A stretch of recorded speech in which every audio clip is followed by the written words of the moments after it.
perhatian karena ada kedekatan psikologis atau geografis atau ideologis. Banyak misalnya misalnya ada peristiwa misalnya apa ya kegiatan seremoni tarian dari khas Bali ya kan yang mengguncang apa dunia di mana itu pertunjukannya itu menarik ya kan ada apa eh, waktu itu pernah ada kejadian di mana itu di Prancis kalau nggak salah kan tim tim kebudayaan dari daerah mana dia membuat itu di tengah apa jalan yang rame pertunjukan tari tari dari daerah mana itu akhirnya dipublik oleh diliput oleh media dunia gitu loh. Padahal sebenarnya yang datang ke situ cuma dari daerah kecil dari Indonesia. Kemudian prominence, ketokohan, kenalan dan melibatkan public figure seperti artis, pejabat, dan idola. Ini penting yang saya sampaikan tadi. Jadi kalau misalnya di situ ada hadir tokoh penting, pejabat atau artis, itu akan menjadi sebuah hal yang menarik karena orang pasti ingin membaca berita ketika ada idolanya yang sekian juta orang itu pengen baca berita itu. Itu salah satu yang membuat berita-berita itu akan dibaca orang ketika isi beritanya menyangkut orang-orang yang media daring atau yang sangat dibutuhkan atau sangat dinanti-nantikan oleh pembaca, ya kan? Misalnya sekarang ini lagi media daring kan 3 calon presiden kan. Apapun berita tentang Pak Anies, apapun berita tentang Pak Prabowo, apapun berita tentang Pak Ganjar, itu pasti akan dibaca oleh ribuan orang. Apapun itu. Misalnya yang nulis itu mahasiswa A, tapi dia nulis tentang Pak Ganjar. Tak, dia bikin apa opini. Begitu dipublikasikan, meskipun dia mahasiswa, tapi yang baca itu pasti banyak sekali pembaca kan, ya kan? Atau misalnya ya, ada misalnya informasi deklarasi dukungan calon dari ini di Kabupaten A, yang mendeklarasi itu petani-petani. Itu jadi menarik karena apa? Dia menginformasi tentang seorang tokoh yang didukungnya, ya kan? Lalu kemudian impact. Impact itu tuh biasanya makna nilai itu dampak, ya kan sama dengan yang nomor 1 dan 2. Baru konflik. Konflik itu biasanya peristiwa-peristiwa, misalnya dulu paling ramai itu kan di Ambon sana sering terjadi kerusuhan, ya kan? Jadi orang itu pengen tahu tentang berita itu. Kalau dulu juga ada yang terjadi di Sampit, yang di Kalimantan, ya peristiwa-peristiwa, termasuk juga peristiwa-peristiwa tawuran pelajar itu penting untuk diliput dan dipublikasi. Termasuk dampak dari itu, follow up-nya bagaimana menghindarkan itu terjadi apa konflik-konflik seperti itu. Lalu kemudian tentang human interest, ya itu penting juga teman-teman memahami mengedit berita tentang human interest. Ya. Tentu itu ada pendalaman materi lain, bagaimana kita membuat berita feature tentang human interest. Feature itu berarti itu tulisan panjang, menarik, tapi ringan tentang biasanya review-review kalau kita mereview tempat pariwisata, tempat kuliner-kuliner, ya kan? Itu biasa bisa ada kerjasama dengan situ. Kita mereview suatu tempat, misalnya dia baru dibuka, menarik sekali perhatian banyak orang, lalu ada review makanannya, lokasinya, apa interiornya yang menarik, itu kita bisa menjadi sebuah berita. Unusual itu sesuatu yang tidak biasa, unik dan ketidaklasiman itu penting juga untuk apa kita menentukan beritanya. Kemudian yang tadi saya sampaikan bahwa menentukan sudut pandang itu terkait 5W1H. Tadi kalau tentang WHO ya kita tentukan dulu apakah berita itu yang lebih menarik WHO-nya, berarti kita akan menentukan bahwa WHO itu lebih penting dari what atau when atau apapun itu dari 5W1H. WHO itu adalah siapa yang terlibat di situ, apakah pelaku, korban, pemeran utama, peran pengganti, figuran, orang, lembaga, dan organisasi, ya kan, pejabat tertentu dan sebagainya. WHO itu bisa merefer juga pada lembaga, ya kan. Baru kemudian what, apa peristiwa yang terjadi, kejadiannya apa atau acara apa, ya kan, event apa yang sedang Anda liput. Kemudian kapan itu terjadi, kejadian itu harus diisi di dalam itu. Nah, biasanya di dalam penulisan gue tilang itu kita udah bikin bakunya. Kalau misalnya Senin, dalam kurung 22/4/2020 atau 2024 ya. Oke, jadi nanti kalau di dalam naskah seragam ya, habis hari, kemudian dalam kurung tanggalnya, strap bulan, ya kan, strap tahun 2024. Baru kemudian where. Where itu artinya di mana kejadiannya, apakah di di mana aja. Yang penting bahwa kita menentukan eh, bahwa di dalam berita itu harus ada unsur where-nya. Kemudian why, mengapa peristiwa terjadi, apa penyebabnya, latar belakangnya, apa tujuannya, mengapa itu dilakukan dan sebagainya. Kemudian how, proses kejadiannya atau suasana peristiwa, apa saja acaranya, siapa saja pembicaranya, bagaimana jalannya aksi demo dan lain-lain sebagainya. Ya. Nah, kemudian gaya penulisan berita di media online. Nah, di sini mudah-mudahan teman-teman bisa itu yang nanti coba kalau bisa diperbesar ini. Jadi alinea pertama itu tulisan online termasuk di blog itu hendaknya menggunakan alinea paragraf pendek. Jadi setiap paragraf itu kalau dulu di media cetak kan bisa sampai 3 kalimat. Nah, kalau di media online itu kalau kalimat itu pendek-pendek dan satu paragraf itu biasanya 2, ya kan? Anda bisa ambil referensi di BBC Indonesia, di Detikcom, Kompas.com, ya kan? Dan Viva News itu bisa diambil referensi bagaimana apa contoh-contoh berita melihat di paragraf pertama, kemudian paragraf kedua atau alur berita dan panjang pendeknya sebuah berita di media online, ya kan? Jadi harus ada jarak antara alinea, ya, supaya enak dibaca. Jangan satu alinea terlalu berdekatan, ya kan? Sehingga pembaca itu pasti merasa enak dibaca. Nah, ini coba, ini ada contoh ya.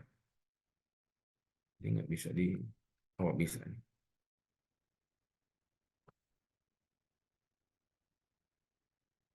Ini ini berita yang saya kutip dari, saya lupa saya kutip dari mana ini. Ini bahan udah lama. Saya gini ya beritanya. Gejala virus corona dimulai dengan batuk kering dan ini menyangkut tulisan sih. Batuk ini adalah batuk yang terus menerus dan sebagainya. Jadi dia paragraf-paragrafnya pendek-pendek, ya kan? Satu-satu paragraf, satu-satu kalimat ini. Karena search engine Google itu suka kalau dia pendek-pendek. Jadi kalau dulu orang cenderung menggabungkan 2 kalimat jadi satu paragraf. Nah, di media ini dia mengambil satu-satu kalimat jadi satu paragraf untuk memudahkan pembaca ya. Nah, nanti ada keterangan menyangkut kalimat langsung dan tidak langsung. Oke. Komposisi naskah berita online. Komposisinya yang tadi saya bilang struktur berita sih sebetulnya. Ya kan, ada judul, ada baris, tanggal, deadline. Deadline itu biasanya ada di dalam apa tampilan dan byline-nya oleh siapa yang menulisnya, ya kan. Baru teras berita, new lead, baru news body itu adalah tubuh berita. Nah, ini yang saya kutip dari ini oh Republika ya. Contoh sajian berita online. Nah, di sini coba Anda lihat, ya kan. Judulnya mahasiswa gelar aksi 21 tolak kebijakan pemerintah yang beratkan rakyat. Yang ini karena dia adalah kalimat itu makanya hurufnya ya kecil. Ya kan ini coba 1, 2, 3, 4, 5, 6, 7, 8. Yang dan 1, 2, 1 nggak dihitung. Jadi maksimal itu 9 ya. 9 kata di dalam eh, apa? Satu berita judul itu maksimal 9 kata.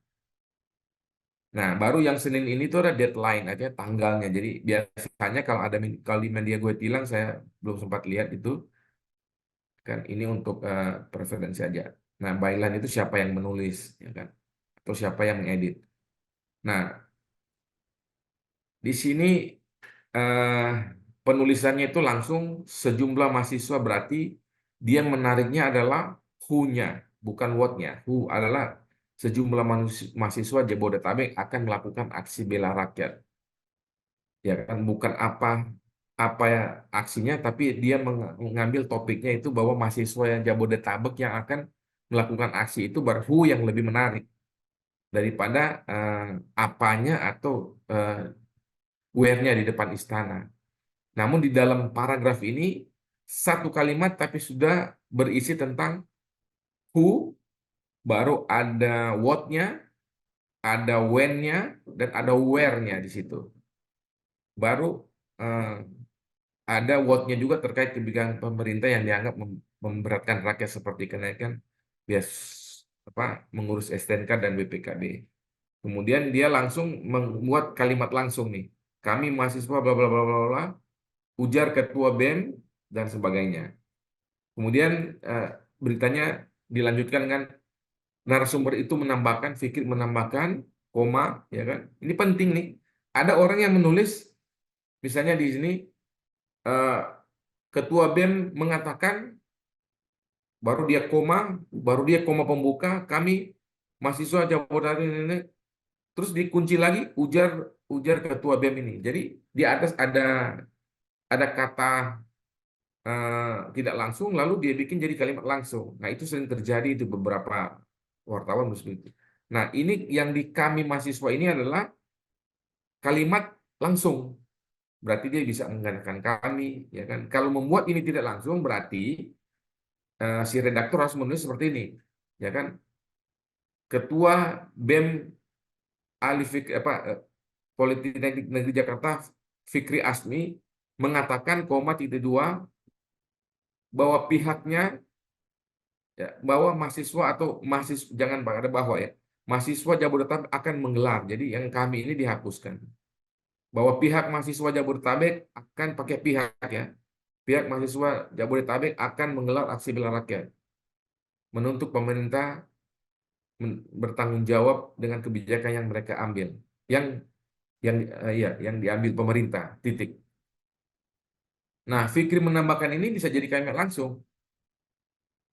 Ini Fikri menambahkan dihapus, yang banyak kebijakan ini jadi koma pembuka. Banyak kebijakan pemerintah yang mereka masyarakat, mulai dari naiknya tarif ini, baru minyak, koma penutup, baru kata Ketua BEM Fikri, titik. Nah, itu untuk bagaimana kita mengedit, menjadikan uh, berita kalimat langsung dan tidak langsung.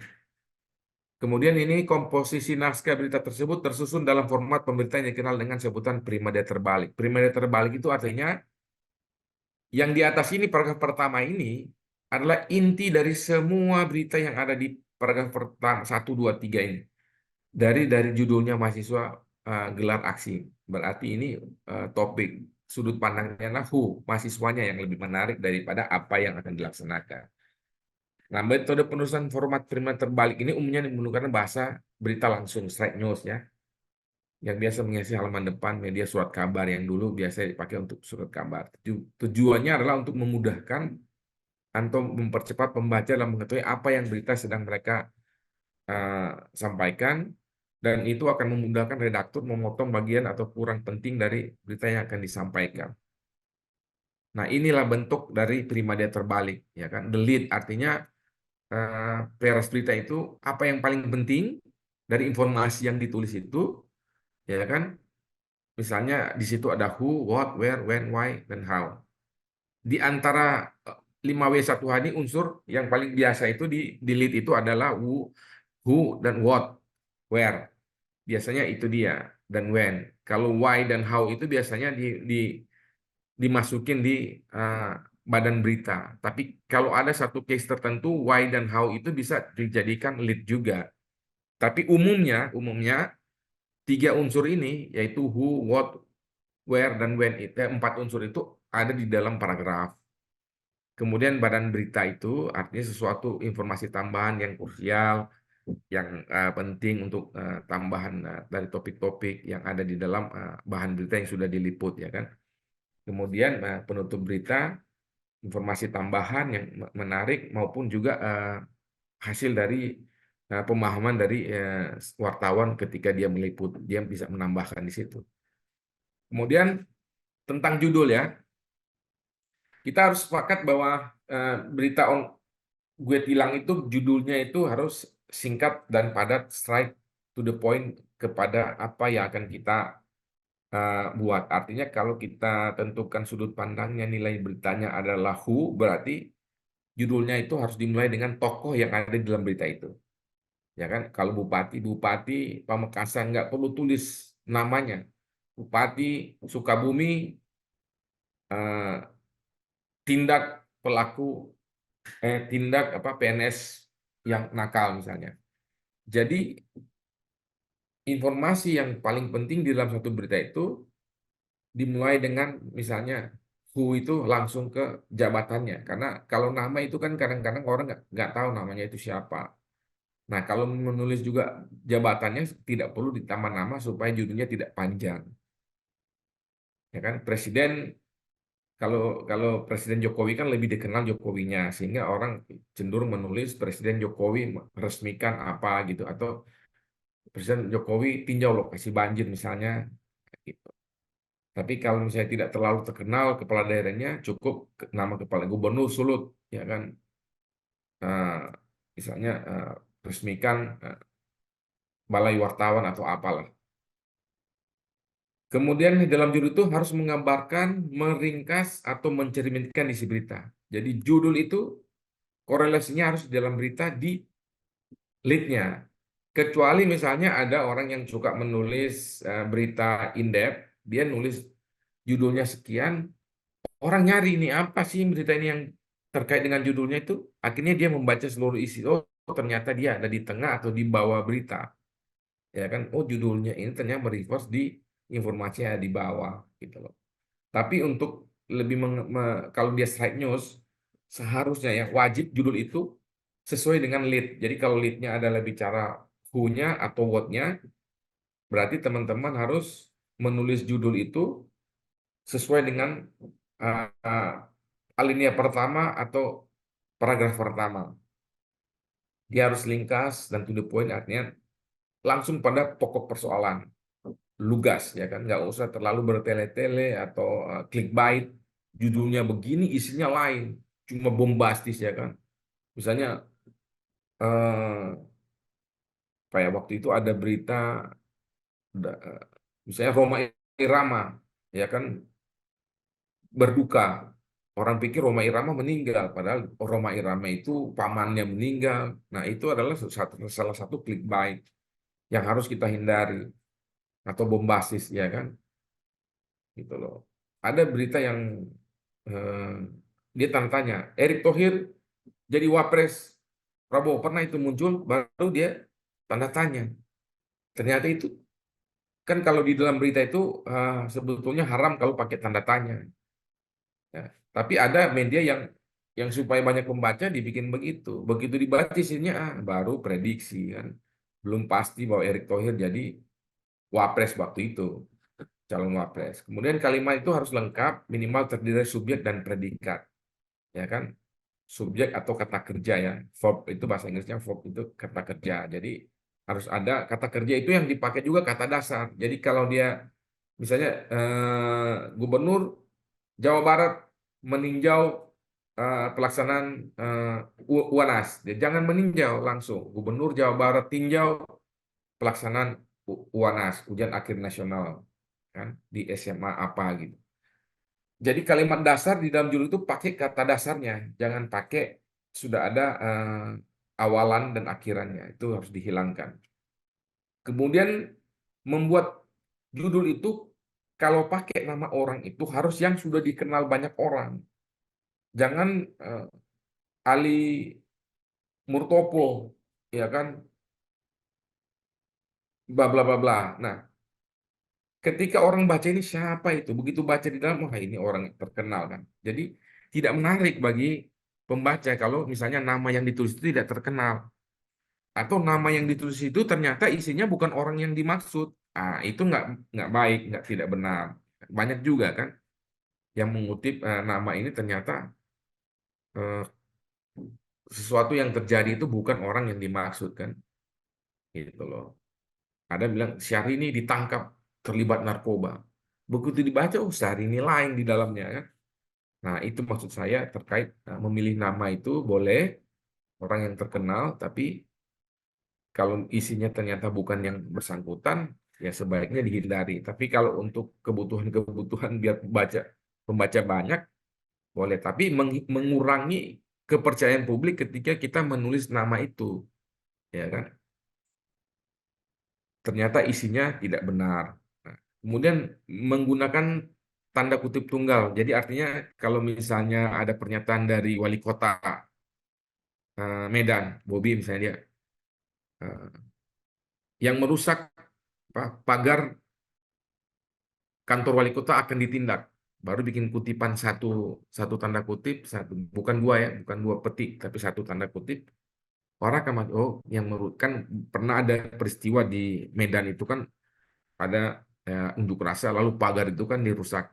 Nah, wali kota bukan wali kota yang merusak pagar kantor wali kota akan ditindak, ya kan? Nah, itu bisa begitu sehingga bahwa itu ada kutipan ketika ditulis di dalam teras berita atau lead itu bisa diterangkan bahwa judul itu mereverse bahwa itu menyangkut pernyataan atau keterangan yang disampaikan oleh seorang tokoh dalam hari ini adalah wali kota.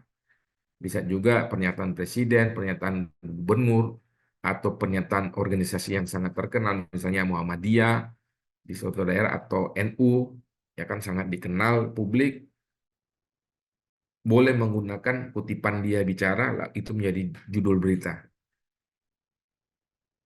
Nah, penulisan judul berita itu harus jelas atau tidak bermakna ganda, jangan sampai eh, maknanya ada berbeda, padahal sebetulnya satu satu itu kan istilah, sehingga orang tidak bingung. Kemudian menggunakan kalimat aktif. Kalimat aktif itu artinya tidak ada ya kan, dikerjakan, ditinjau atau diberhentikan, itu harus dihindarkan ya kan. Misalnya Kapolres ini diberhentikan oleh Kapolda, nggak boleh. Harusnya Kapolda berhentikan Kapolres Sukamaju, nah begitu. Bukan Kapolres diberhentikan, nggak boleh. Harus kalimat aktif. Nah, ini yang saya bilang tadi, yang poin ke-8 itu eh, hindari kalimat pertanyaan di dalam satu judul.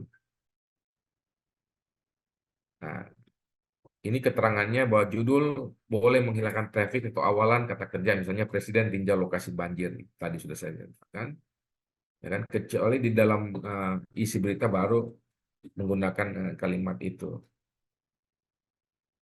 Ya, oke. Sebelum lanjut, ada yang mau menyampaikan sesuatu atau sharing-sharing terkait judul, menulis judul. Nah, ini penting loh, teman-teman. Oh, ada Pak Togi ini sudah masuk ya. Gimana Pak Togi ini dari Bengkulu? Ya, silakan berbicara sedikit, Pak Togi. Halo, Izin, Bengkulu. izin, Pak. Halo, Ya, izin. Yang saya ingin tanyakan dari awal kita sudah cermati apa yang hmm, disampaikan oleh Bapak tadi sebagai narasumber. Tapi saya sedikit ingin tanya, mungkin pertanyaan agak sedikit kecil ya, tidak terlalu ini. Sebenarnya ya, kata bakunya pembuatan judul berita itu berapa sih kalimatnya, kata bakunya? Atau minimal atau maksimalnya begitu, Pak? Itu aja dulu, Pak. iya. Sudah saya sampaikan tadi maksimal kalimat kalimat dalam judul itu 4 kata. Maaf, 9 kata maksimalnya. Ya. Paling banyak itu 9 kata dalam satu kalimat. Dan kalimat itu harus kalimat aktif, jangan pasif. Tadi kan saya sampaikan jangan aktif, pasif. Pasif itu di itu harus dihindarkan ya kan. Ya. Misalnya peresmian bandara Kulon Progo diresmikan presiden, nggak boleh. Harus presiden resmikan bandara Kulon Progo. Jadi harus dihindari kalimat tidak langsung, ya kan, pasif di dalam menulis berita, judul. Tuh. Oke. Ada lagi yang mau itu? Lanjut kita. Oke, lanjut ya. Sekarang teras berita. Teras berita ini atau lead ya. Ini sangat penting bagi teman-teman karena setelah judul itu tentu isi judul itu harus separalel, sejalan dengan apa yang akan kita tulis di paragraf pertama atau disebut teras berita lead, lebih dikenal. Biasanya lead itu menyangkut dua unsur ya, ada what sama who. Itu paling penting. Kalau pemula yang baru belajar berita biasanya dia selalu menulis lebih dulu dari when atau where, ya kan? Sangat berbeda ketika dia sudah profesional. Pasti dia